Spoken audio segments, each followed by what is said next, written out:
Yes. And so Thank you, Howard. You're welcome.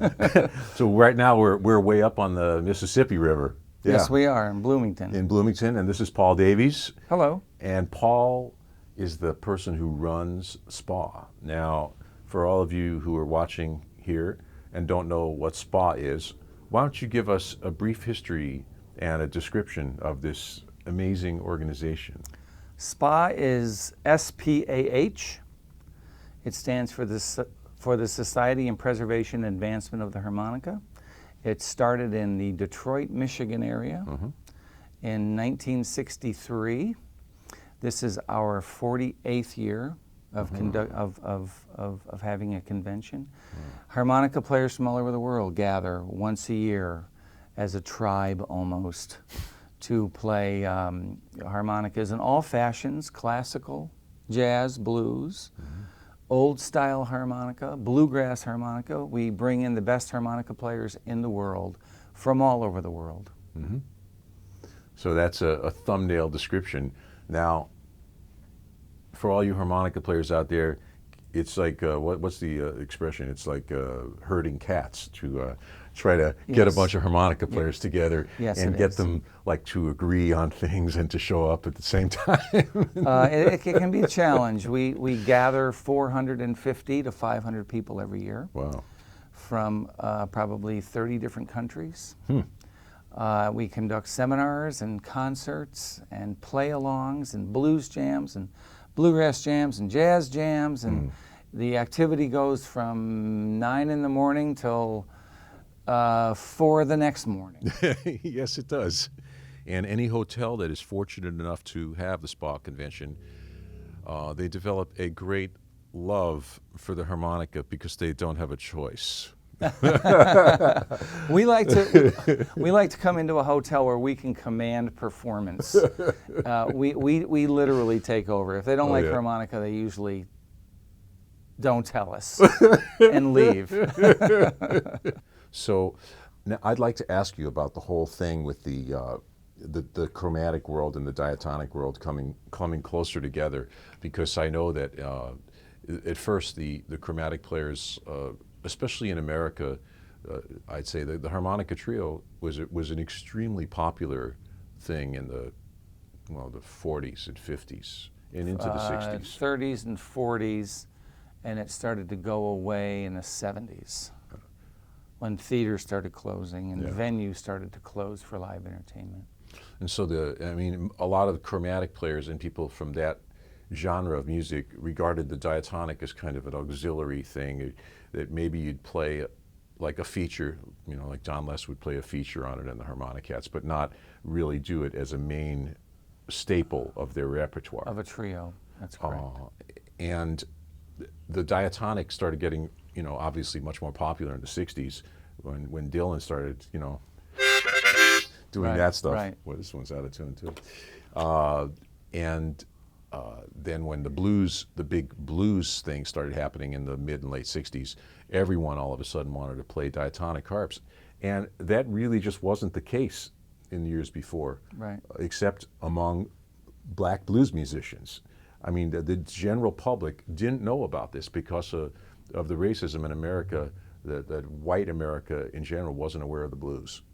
That's correct. And it was a weird musical form of segregation. And then all of a sudden, the harmonica, the diatonic, started becoming this real popular thing, and playing blues became more popular. So how did that go over with the older SPAH crowd in the beginning,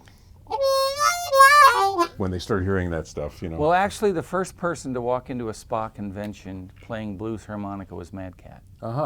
And the crowd fell in love with Mad Cat. And he was absolutely the first blues guy to ever walk in and stay and become friends with the old guard SPAH.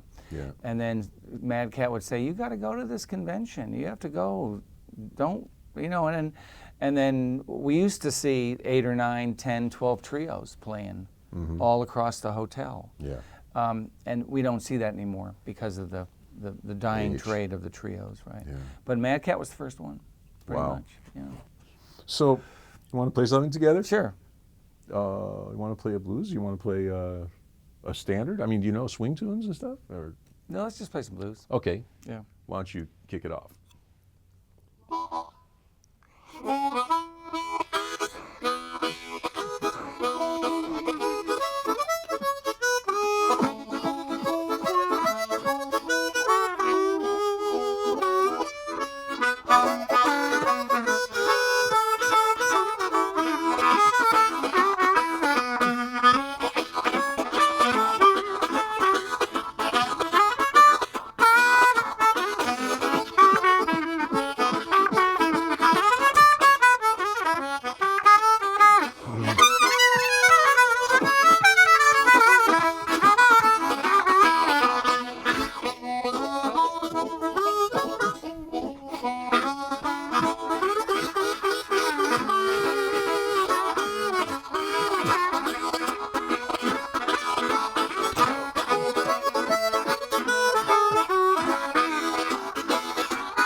Yeah, man.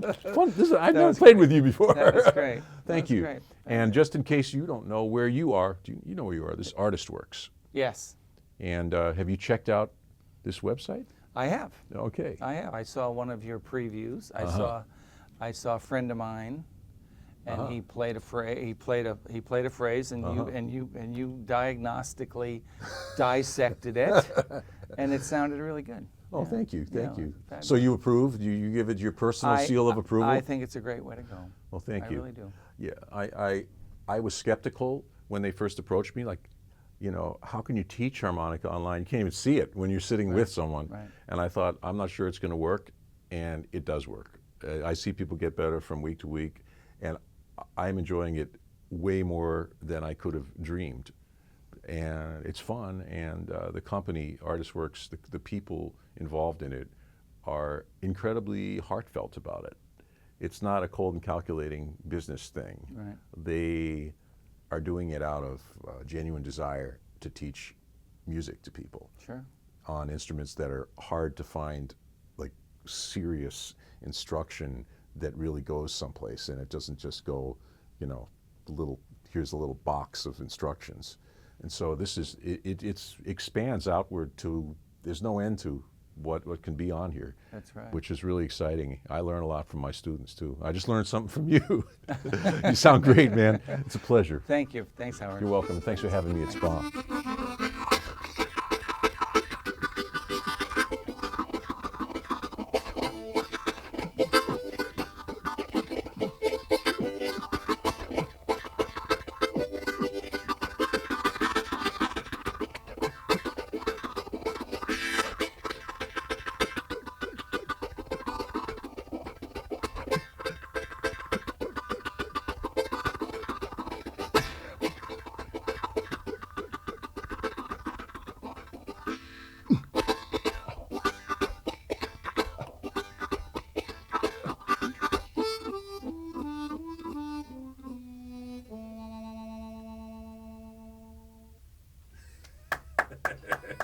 Thank you.